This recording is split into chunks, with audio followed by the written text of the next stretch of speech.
नमस्कार दोस्तों, Aves फनबॉक्स YouTube channel में आप सभी का स्वागत है। आज के इस वीडियो में मैं धुरंधर मूवी को एक्सप्लेन करने वाला हूं। सिर्फ कहानी ही नहीं, बल्कि इस वीडियो में आपको डिटेल्ड एक्सप्लेनेशन भी मिलने वाला है। जैसा कि आपको पता ही होगा, ये मूवी रियल घटनाओं से इंस्पायर्ड बताई जाती है। इसलिए मैं इस मूवी को एक्सप्लेन करते समय रियल घटनाओं से कनेक्शन भी बताने वाला हूं।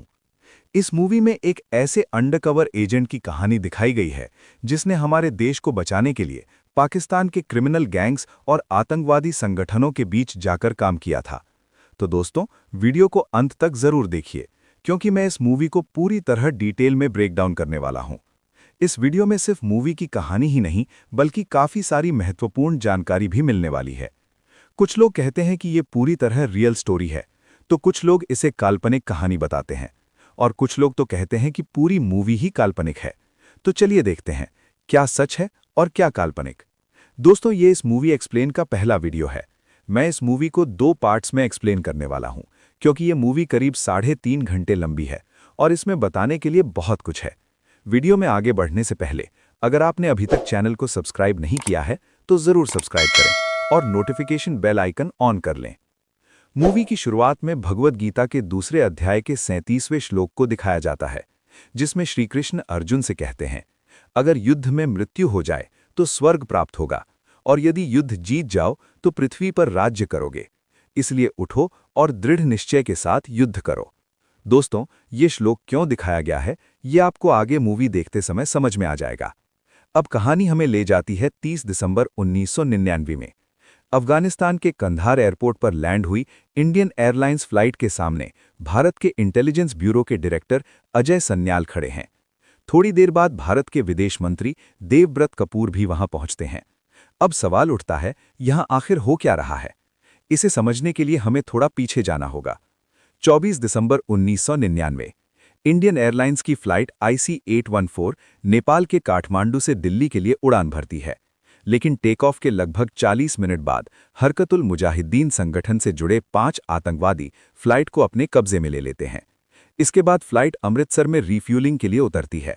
यहीं आतंकवादियों को रोका जा सकता था, लेकिन अधिकारियों की गलती के कारण फ्लाइट वहां से निकल जाती है। इसके बाद फ्लाइट लाहौर, फिर दुबई और अंत में अफगानिस्तान के कंधार पहुंचती है।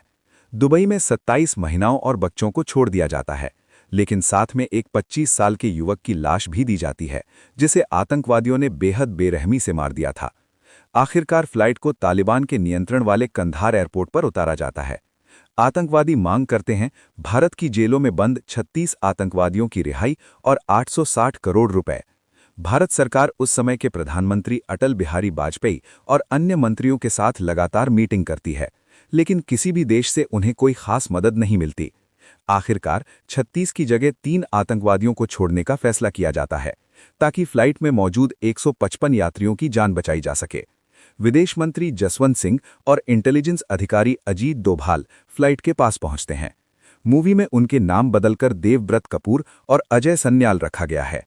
जब अजय यात्रियों से कहते हैं, बोलो भारत माता की जय, तो कोई भी जय नहीं बोलता, क्योंकि सभी लोग आतंकवादियों से डरे हुए होते हैं। ये घटना रियल लाइफ में भी हुई थी, जिसे अजीत डोभाल ने खुद बताया है। ये देखकर अजय के अंदर गुस्सा और दुख दोनों पैदा होते हैं। अब कहानी हमें ले जाती है 13 दिसंबर 2001 में। दिल्ली में संसद भवन के बाहर एक सफेद एम्बेसडर कार तेज गति से आती है। कार के अंदर 5 आतंकवादी बैठे होते हैं। उनका मकसद होता है संसद के अंदर घुसकर हमला करना, लेकिन एक महिला पुलिस अधिकारी समय रहते अलर्ट कर देती है और संसद के सभी दरवाजे बंद कर दिए जाते हैं। दोनों तरफ से जबरदस्त गोलीबारी शुरू हो जाती है। आखिरकार एक आतंकवादी खुद को ह्यूमन बॉम्ब से उड़ा देता है। इस हमले में कई पुलिसकर्मी शहीद हो जाते हैं। दोस्तों, ये महिला अधिकारी कांस्टेबल कमलेश कुमारी थीं, जिन्हें बाद में अशोक चक्र से सम्मानित किया गया। दोस्तों, अब अजय और देवव्रत दोनों बैठकर बात कर रहे होते हैं। आखिरकार अजय वो फाइल पढ़ते हैं जो उन्होंने लगभग 2 साल पहले प्रधानमंत्री को दी थी। उस फाइल में आतंकवाद को रोकने के 3 बड़े सुझाव दिए गए थे। पहला सुझाव था मिडिल ईस्ट देशों के साथ अच्छे संबंध बनाना, लेकिन उस समय ये करना लगभग असंभव था।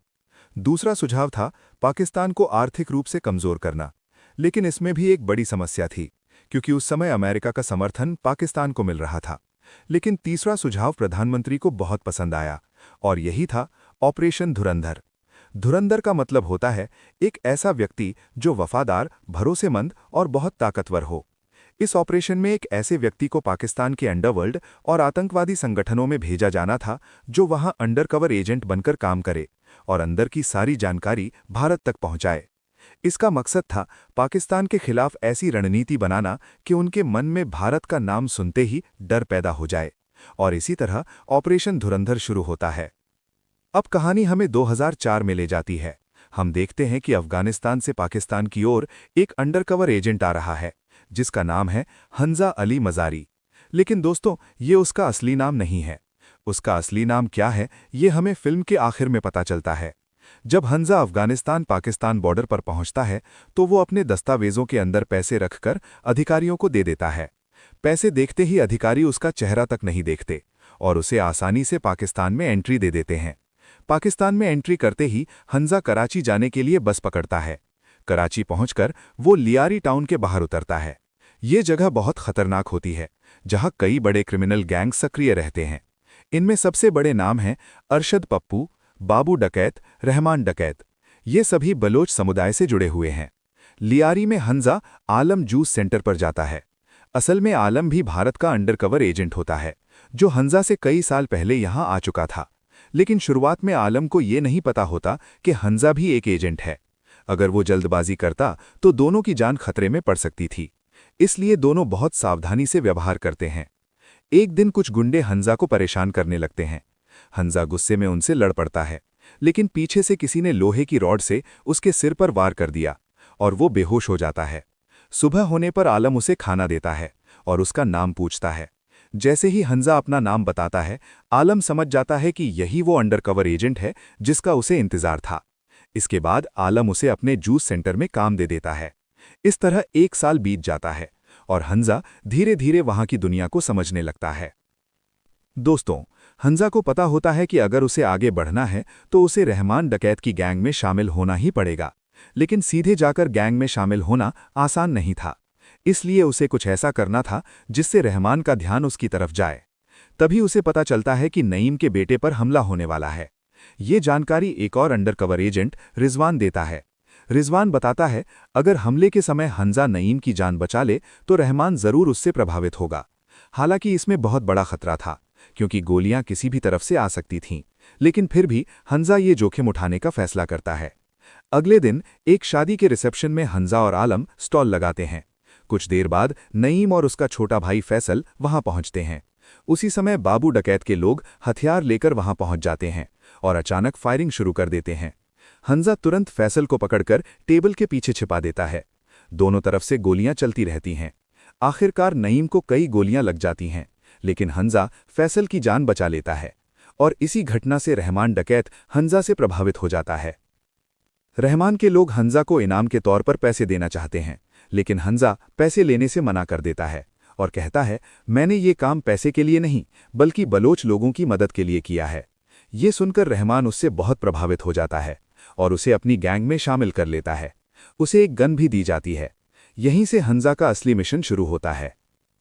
इसके बाद कहानी में नकली नोट, हथियारों की तस्करी और भारत पर बड़े हमले की साजिश दिखाई जाती है।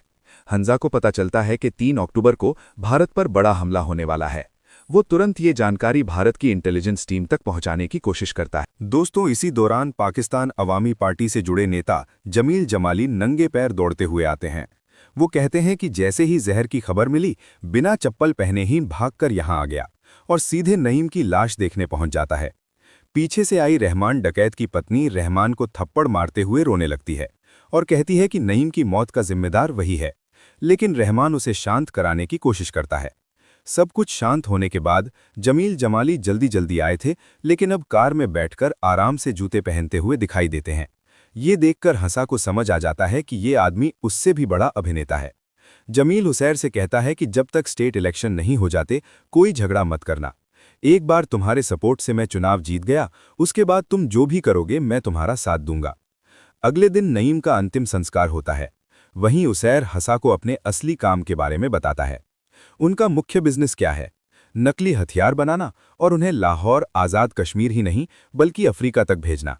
इसके अलावा लोगों से वसूली, किडनैपिंग, तेल का अवैध व्यापार, नकली प्रोडक्ट बनाना, यानी जो भी गैरकानूनी काम हो सकता है वो सब करते हैं।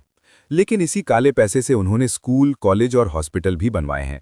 इसके बाद डोंग नाम का आदमी हसा को रहने की जगह दिखाता है और बताता है कि कौन कौन से इलाके रहमान डकैत के कंट्रोल में आते हैं। वो सबसे महत्वपूर्ण बात बताता है, एसपी चौधरी असलम से सावधान रहना, क्योंकि वही व्यक्ति था जिसने रहमान डकैत को गिरफ्तार किया था। उसका नाम सुनकर ही बलूच लोग डर जाते थे। दोस्तों, असल में चौधरी असलम एक एनकाउंटर स्पेशलिस्ट थे। सस्पेंड होने के बाद भी उन्होंने अपराधियों को छोड़ना बंद नहीं किया। लेकिन साल 2014 में पाकिस्तानी तालिबान ने उनकी गाड़ी पर बम हमला किया। गाड़ी बुलेट प्रूफ थी, लेकिन बॉम्ब प्रूफ नहीं, इसलिए उस धमाके में उनकी मौत हो गई। इस बीच हसा धीरे धीरे रहमान और उसकी गैंग का भरोसा जीत लेता है। एक दिन टीवी पर खबर आती है कि रहमान के बेटे को बाबू डकैत ने मार दिया है। सबको पता होने के बावजूद रहमान कोई जवाबी हमला नहीं करता। लोग कहने लगते हैं कि या तो वो चुनाव का इंतजार कर रहा है या उसकी ताकत पहले जैसी नहीं रही। ये सुनकर रहमान को बहुत गुस्सा आता है। वो अपनी गैंग से पूछता है, अगर तुम मेरी जगह होते तो क्या करते? सब लोग कहते हैं, पाकिस्तान अवामी पार्टी से दुश्मनी मत लो, उनसे पैसा भी मिलता है और क्राइम करने में उनका सपोर्ट भी है। लेकिन हसा कहता है, बदला जरूर लेना चाहिए। अगर अभी हमला किया तो दुश्मन तैयार नहीं होगा। रहमान को उसकी बात सही लगती है और बाबू डकैत को खत्म करने का प्लान बन जाता है। सबसे पहले बाबू को पकड़ लिया जाता है।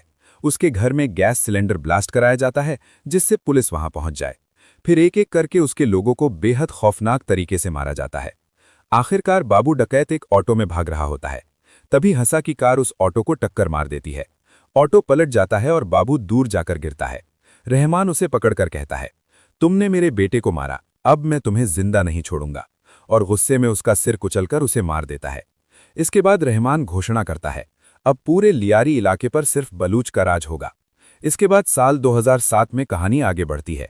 चुनाव में पाकिस्तान अवामी पार्टी जीत जाती है। स्टेज पर जमील जमाली भाषण देने आता है। लेकिन जैसे ही रहमान वहां पहुंचता है, भीड़ जमील को छोड़कर रहमान रहमान के नारे लगाने लगती है। सबको पता है कि जमील की जीत के पीछे असली ताकत रहमान की है। इसी दौरान हसा की नज़र जमील की बेटी एलिना पर पड़ती है। उधर खनानी ब्रदर्स भी वहां पहुंचते हैं।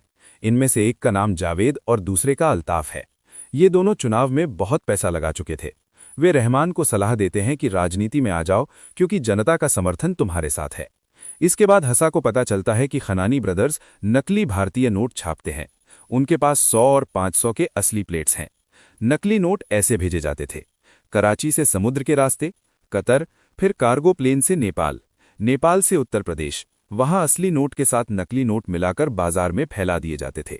लेकिन साल 2016 में भारत में नोटबंदी होने के बाद उनका पूरा नेटवर्क हिल गया। जावेद खनानी ने आर्थिक परेशानी के कारण एक बिल्डिंग से कूदकर आत्महत्या कर ली। हालांकि असली वजह आज तक साफ नहीं है। आगे कहानी में पता चलता है कि एक बड़ा आतंकी हमला प्लान किया जा रहा है। अक्टूबर 3 को आतंकवादी भारत जाने वाले हैं। इसके लिए असली हथियारों की जरूरत है। हंसते ये तारीख याद कर लेता है और भारत की इंटेलिजेंस को जानकारी भेज देता है। उसे शक है कि आतंकवादी समुद्र के रास्ते गुजरात में घुसने वाले हैं। अब आगे क्या होगा? क्या भारत इस हमले को रोक पाएगा? क्या हसा की सच्चाई सामने आएगी? ये सब जानने के लिए मिलते हैं अगले पार्ट में। इकबाल कहता है, आप खुद बलूच लोगों से हथियार खरीदकर हमें दे दीजिए। उनकी जितनी कीमत होगी हम उससे भी ज्यादा पैसा देने को तैयार हैं।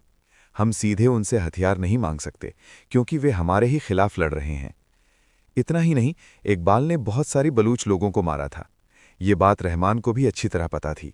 इसलिए रहमान का मन नहीं था कि वो इनके साथ मिलकर अपने ही लोगों को धोखा दे। लेकिन क्या करे, अगर राजनीति में आगे बढ़ना है तो इन लोगों की मदद लेना जरूरी था। इसी मजबूरी में वो हथियार देने के लिए मान जाता है। लेकिन उसैर एक शर्त रखता है, पहले ये बताओ कि ये हथियार क्यों चाहिए और कहाँ इस्तेमाल होंगे। तब इकबाल कहता है, अगले महीने 3 अक्टूबर को आतंकवादी भारत जाने वाले हैं। एक बहुत बड़ा प्लान तैयार किया गया है और उसी के लिए इन हथियारों की ज़रूरत है। ये तारीख सुनते ही हंजा इस डेट को अपने दिमाग में याद कर लेता है, क्योंकि उसे भारत को अलर्ट करना था। आखिरकार तय होता है कि 2 अक्टूबर तक सभी हथियार पहुंचा दिए जाएंगे, और ये कहकर वे वहां से निकल जाते हैं। लेकिन दोस्तों, खनानी ब्रदर्स भी कम चालाक नहीं थे। वे अंदर ही अंदर अपनी चाल चल रहे थे। जैसे ही रहमान वहां से जाता है, वे तुरंत जमील को फोन करते हैं और कहते हैं, रहमान तुम्हारी कुर्सी छीनने की तैयारी कर रहा है। अगर उसे अभी नहीं रोका तो वो अपनी खुद की पार्टी बना लेगा, और अगर ऐसा हो गया तो तुम्हारा राजनैतिक करियर खत्म हो जाएगा। ये सुनकर जमील समझ जाता है कि अब रहमान को रोकना जरूरी है, इसलिए वो एक ऐसे इंसान को बुलाने का फैसला करता है जिसमें रहमान को रोकने की हिम्मत हो। एसपी चौधरी असलम। दोस्तों, सस्पेंड होने के बाद अब चौधरी असलम बड़े साहब के लिए काम कर रहे थे, लेकिन ये बड़े साहब कौन हैं, ये बात मूवी के अंत तक पता नहीं चलती। शायद इसका खुलासा अगले पार्ट में किया जाएगा। इसी दौरान असलम 3 अपराधियों के पास पहुंचता है। ये तीनों बलूच थे और ये लोग बड़े साहब को ड्रग सप्लाई करते थे, लेकिन इस बार उन्होंने चालाकी की थी। ड्रग्स की जगह टैल्कम पाउडर देकर धोखा दिया था। इनके साथ मुफीद नाम का एक आदमी भी जुड़ा था जो बड़े साहब से पैसे लेकर इन्हें देता था, लेकिन असलम पहले ही मुफीद को मार चुका था और उसकी लाश कार में डालकर यहां लाया था। अब असलम पैसों से भरे बैग में से शॉटगन निकालता है और तीनों अपराधियों पर फायरिंग शुरू कर देता है। वो 2 लोगों को मौके पर ही मार देता है। तीसरे आदमी को मारने से पहले उससे पूछता है, तुमने गलती क्या की है जानते हो? फिर उसे भी गोली मारकर खत्म कर देता है और वहां से निकलने लगता है। तभी जमील उसे फोन करता है। असलम ने जमील का नंबर अपने फोन में सुअर जमील नाम से सेव किया हुआ था। दूसरी तरफ हंजा रहमान को समझाने की कोशिश करता है। वो कहता है, आप जो कर रहे हैं वो सही नहीं है। बलूच लोगों के दुश्मनों को हथियार देना गलत है, लेकिन रहमान उसकी बात नहीं सुनता। वो गुस्से में कहता है, मैं बलूच लोगों के लिए 4 गोलियां अपने शरीर पर खा चुका हूं। मैंने अपने बेटे को खो दिया है, लेकिन मैं अपने लोगों को नुकसान नहीं पहुंचा रहा। मैं सिर्फ हथियार खरीद कर दे रहा हूं। इतना कहते हुए रहमान गुस्से में हंजा को मारने के लिए बढ़ता है, लेकिन उसी समय उसैर बीच में आकर रहमान को रोक लेता है और उसे घर के अंदर ले जाता है। इसके बाद हंजा आलम के पास जाकर पूरी जानकारी देता है। वो बताता है कि आतंकवादी कराची से समुद्र के रास्ते आने वाले हैं और उसे शक होता है कि वे गुजरात के रास्ते भारत में प्रवेश करेंगे। इसी आधार पर वो भारत को संदेश भेजता है। 3 अक्टूबर को भारत पर हमला होने की पूरी संभावना है। तो दोस्तों, अब सवाल ये है, क्या भारत इस हमले को रोक पाएगा? क्या हंजा की असली पहचान सामने आएगी? और क्या रहमान और जमील के बीच जंग शुरू होगी? ये सब जानने के लिए मिलते हैं अगले वीडियो में। अगर वीडियो पसंद आया हो तो लाइक बटन को दबाकर वीडियो को लाइक करें। आसपास के अपने सभी साथियों के साथ चैनल को सब्सक्राइब करें और नोटिफिकेशन बेल आइकन ऑन जरूर करें ताकि अगला पार्ट अपलोड होते ही आप तक सबसे पहले पहुंच सके।